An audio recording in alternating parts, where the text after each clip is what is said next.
আসসালামু আলাইকুম, welcome back to my channel chop chop with Maliha. আজ আমি আপনাদেরকে দেখাবো শিং মাছের ডিম ভুনা। শিং মাছের ডিম ভুনা করার জন্য আমি এখানে শিং মাছের ডিম নিয়েছি।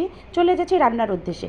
আমি এখানে প্যানে তেল দিয়েছি, দিয়ে দিচ্ছি হাফ কাপ পেঁয়াজ কুচি। পেঁয়াজগুলিকে ভালো করে নেড়ে চেড়ে নরম হওয়া পর্যন্ত একটু অপেক্ষা করব।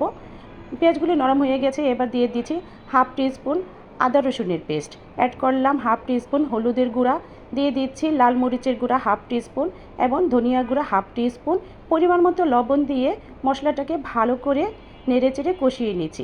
এবার একটু পানি অ্যাড করে ভালো মতো কষিয়ে নিচ্ছি। মশলাটাকে ভালো করে কষানো হলে আমি দিয়ে দিব সেই ডিমগুলোকে।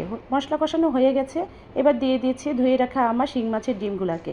শিং মাছের ডিমগুলোকে আমি ভালো করে নেড়ে চেড়ে ভালো করে কষিয়ে নিচ্ছি মশলার সাথে।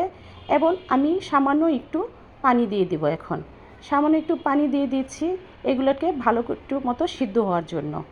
খুব বেশি সময় লাগবে না, এটা সিদ্ধ হওয়ার জন্য ঝটপট হয়ে যাবে এবং খুব ঝটপট অল্প সময়ের মধ্যে রান্না শেষ হয়ে যাবে। এখন আমি দিয়ে দিচ্ছি কয়েক কাঁচামরিচ এবং একটু জিরার গুঁড়া। এবার ভালো করে একটু নেড়ে চেড়ে ভাজা ভাজা করব তেলের মধ্যে। একটু কালো কালো হবে, কালো কালো হওয়া পর্যন্ত আমি একটু ভাজতে থাকবো। হয়ে গেছে আমার ভাজা এবং হয়ে গেল আমার শিং মাছের ডিম ভুনা। বন্ধুরা, আমার শিং মাছের ডিম ভুনা যদি ভালো লেগে থাকে লাইক কমেন্টস করে আমার পাশে থাকুন। ধন্যবাদ।